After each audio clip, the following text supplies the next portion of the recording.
کے بارے میں رب تبارک و تعالیٰ نے یہ نہیں کہا کہ یہ مسجد اقصی بارک ہے.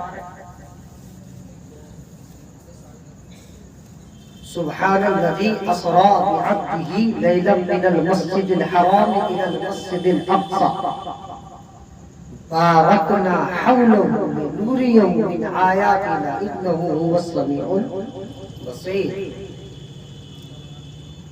کہ اس کے آس پاس برکتیں ہیں، نور ہے، اللہ کی نشانیاں ہیں. تو اللہ تبارک و تعالیٰ نے شب معراج کو نبی کو مسجد اقصی پہ بلا کر وہاں کے ارد گرد برکات حاصل کرنے کے بعد آسمانی سفر کروایا. تو پتہ چلا کہ اللہ والوں کے یہاں برکات نازل ہوتے ہیں، اللہ والوں کی قبر پر برکتیں رحمتیں اللہ کی طرف سے برستی ہیں.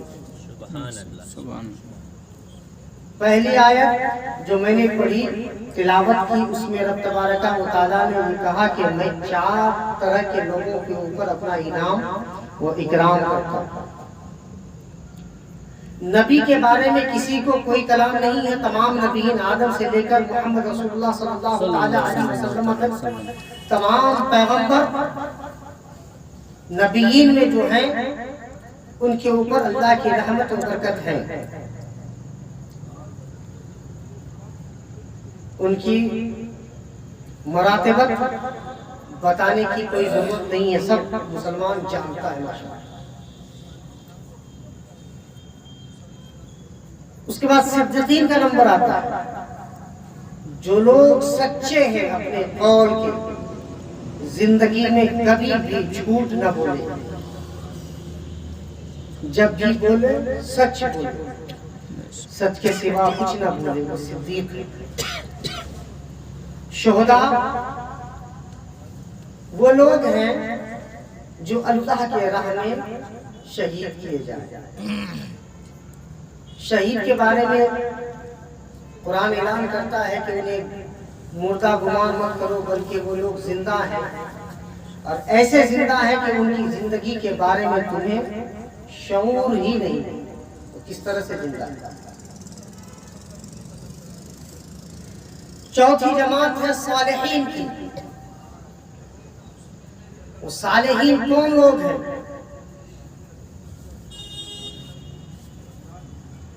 صالحین اللہ تبارک و تعالیٰ نے خود ان کے بارے میں تلقین کیا، بتایا کہ صالحین کی جو فہرست ہے، الا ان اولیاء اللہ لا خوف علیہم ولا هم یحزنون والذین آمنوا وکانوا یتقون. کہ بے شک اللہ کے ولیوں کو نہ کوئی خوف ہے نہ کوئی غم. وہ لوگ جو ایمان لے کر آئے اور تقوی اختیار کیا، پرہیزگاری اختیار کی، وہی لوگ صالحین ہیں. اور ہم اکثر دعا میں یہ دعا پڑھتے ہیں، اہدنا الصراط المستقیم صراط الذین انعمت علیہم. کہ اللہ ہمیں سیدھے راستے پر چلا، ان لوگوں کے راستے پر جن پر تو نے انعام کیا. تو انعام یافتہ لوگ 4 ہیں. اور دنیا کے جتنی بھی جماعتیں ہیں، چاہے وہ کسی بھی فرقے کا ہو، طبقے کا ہو، سب ایک خدا کی طرف بلاتا ہے.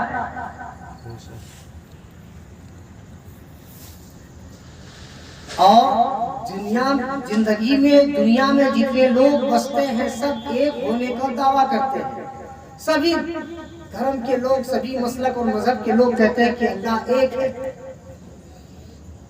اسی سے ہی مانگنا چاہیے، وہی خالق ہے، وہی مالک ہے، وہی رازق ہے، سب کچھ وہی ہے.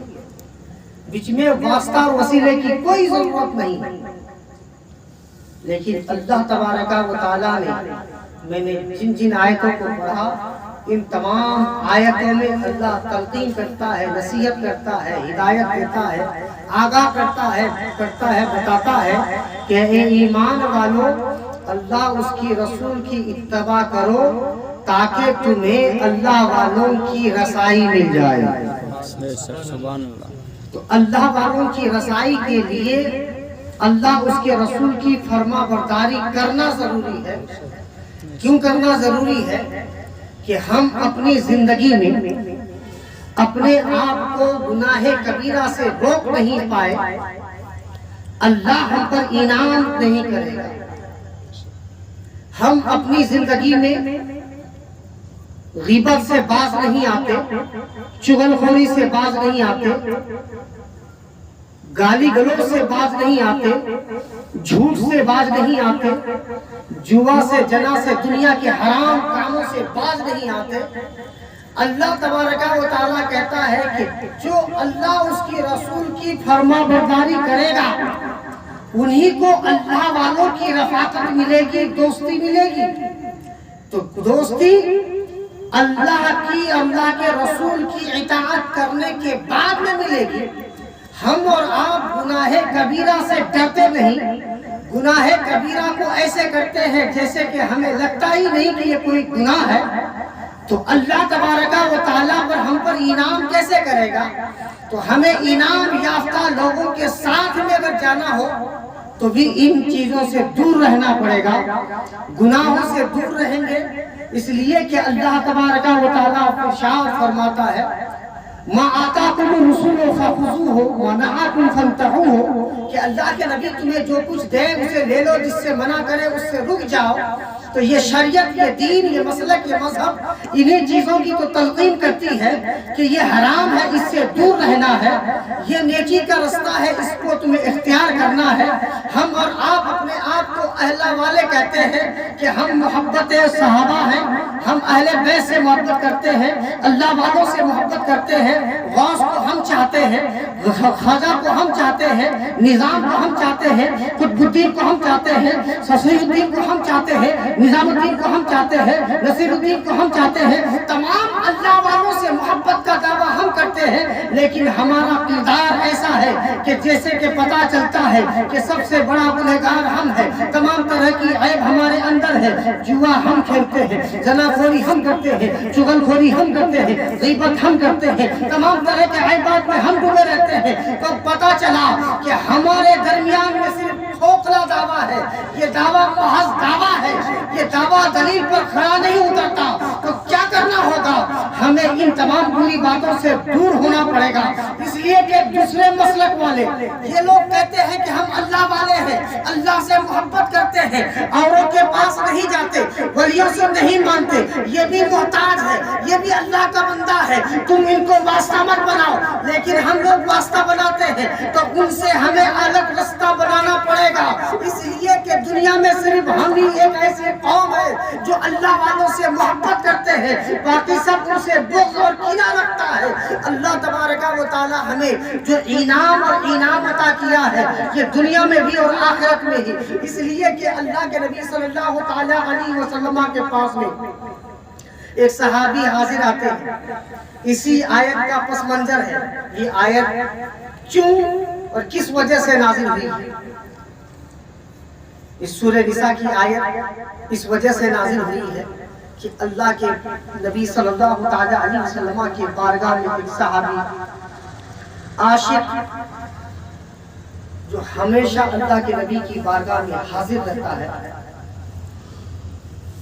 محبت نبی میں بیزار ہوتا ہے، جب نبی کی مجلس سے اٹھ کر اپنے گھر کو جاتا ہے، گھر میں اس کی طبیعت نہیں لگتی، نہ کسی کام میں، نہ کسی اولاد سے محبت کرتا، نہ بیوی سے، نہ بال بچے سے، نہ گھر کے کاموں سے، کسی سے بھی اس کو دل لگی نہیں ہوتی، دل جوی نہیں ہوتی۔ گھر میں جاتا، بیٹھتا، دل اچٹ جاتا، پھر بارگاہ نبی میں آ کے حاضر ہو جاتا۔ عرض کرتا یا رسول اللہ، میرا دل گھر میں اور اہل کھانے میں لگتا نہیں ہے، میں جیسے ہی آپ کی مجلس سے آپ کے بارگاہ سے گھر کو جاتا ہوں